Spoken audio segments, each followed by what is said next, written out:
Viral sa social media, no? Mayroong mga grupo na galit na galit sa China, no? Galit na galit sila. Sa galit nila ay kumuha sila ng flag ng China at inaapak-apakan nila at sinusunog, no? Yun nga, naglabas sila ng kanilang saloobin. Kailangan daw ibagsak. No? At yun nga, nakikita ko sa kanilang mga kilos, sa kanilang mga galaw, na talagang handa silang makipaglaban, no? Dahil nga, isa sa mga dahilan nila ay yun nga, yung pag-i-invade ng China sa ating bansa, no? Mga Pilipino din sila. At galit na galit sila.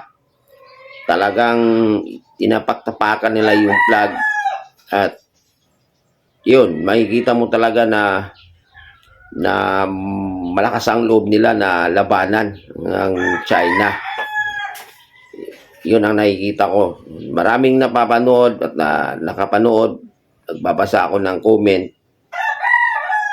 Pero ang masasabi ko sa kanilang grupo, mga ano sila mga nakaitim, parang mga military din yung mga suot nila, yung pang military, pero hindi yung mga uniform ng military natin ngayon, hindi, mga itim yung damit nila. At napapansin ko parang parting Mindanao yung mga grupo na yon. Ngayon, ang okay lang naman ang magtatapang. Lahat naman tayo matapang eh. Okay lang naman yung magtapang-tapangan tayo. At saka, well, karapatan din nila na yung nga, labanan nila yung China dahil ang paniniwala nila ay in-invade nga tayo, no? Sasakupin nga tayo ng China. Well, karapatan nila yun dahil siyempre nasa lugar sila na kung saan ay yung lugar na inaano nila ay kasama sa sasakupin ng China. At talagang pinapakita talaga nila na hindi sila natatakot at handa silang lumaban sa kahit anumang laban, no? Talagang makikita mo na hindi talaga sila papayag na masakop tayo at sigaw sila ng sigaw na ibagsak. Yung nga, okay lang naman matapang. Ang tanong ko sa kanila,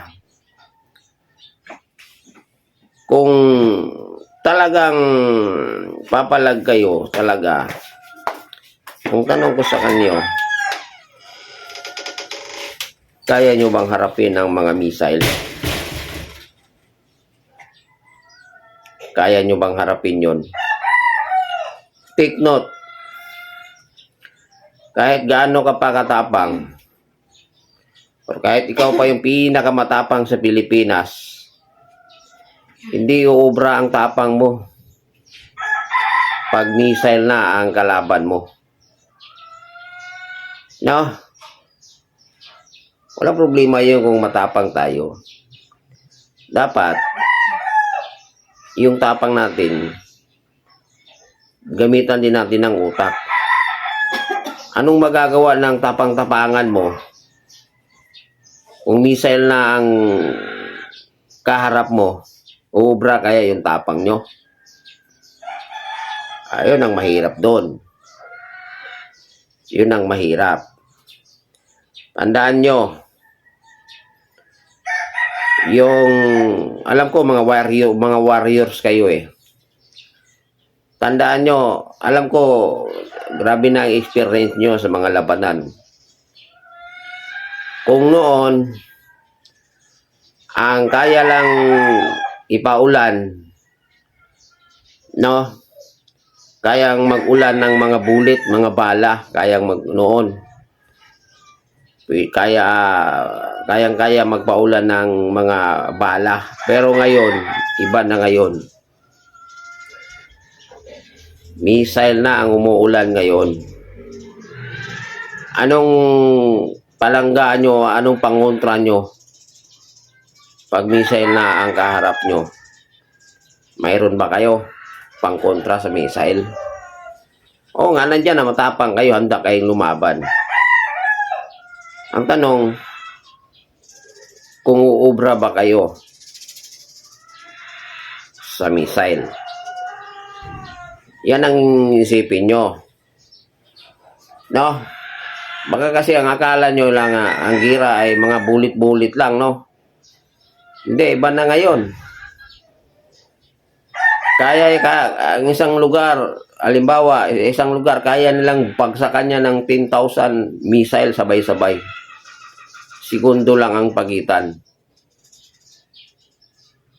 Kayang-kaya yan. At hindi lang isang bansa ang may kakayahang gumawa niyan.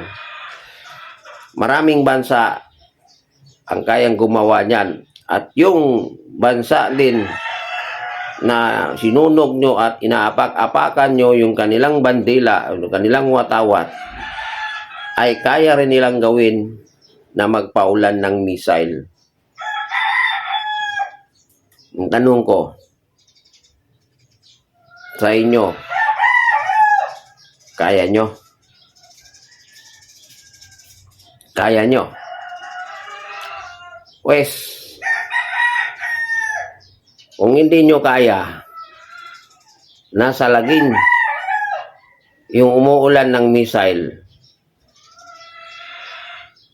mas maganda pa na reserve nyo lang yung tapang nyo.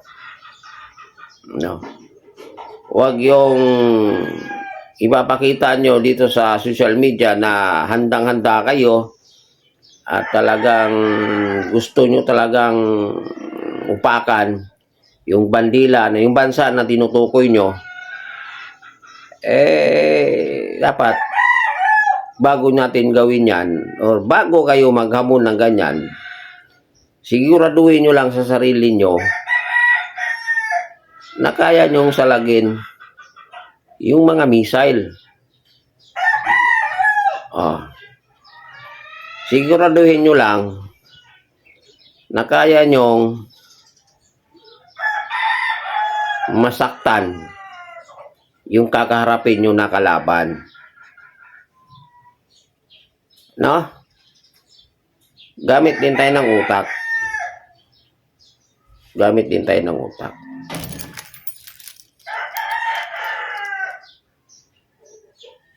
May mga kababayan nga, may mga tao nga na mayroon silang pangkontra sa mga missile, mayroon silang gamit na kaya nilang salagin yung missile, mayroon silang mga gamit na kahit sa harapan pa nila bumagsak yung libu-libong mga missile na yan, ay hindi sila masasaktan. Hindi nga sila nagtatapang-tapangan or never mo silang makitaan na matapang sila. Bagko sila ay nanatiling kalmado lang. Naghihintay lang sila. Naghihintay lang sila ng ng panahon. Kung dumating talaga yung panahon na ma-involve na sila doon,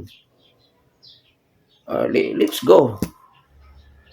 Kaya itong nakikita ko dito sa social media na yung nga, marami sila galit na galit.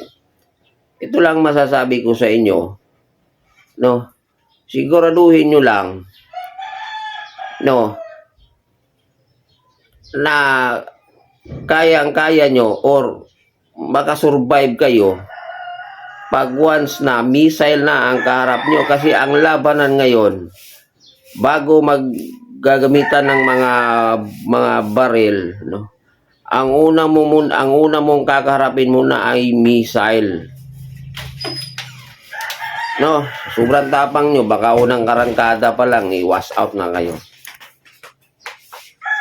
Sobrang tapang nyo, napaka-agresibo nyo, baka unang salpukan lang, baka hindi kaya abot ng 2 minuto or 10 minuto. Di ba? Pero hanga ako sa inyo.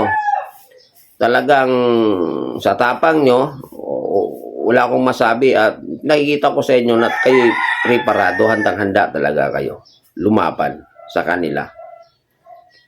Salute ako sa inyo.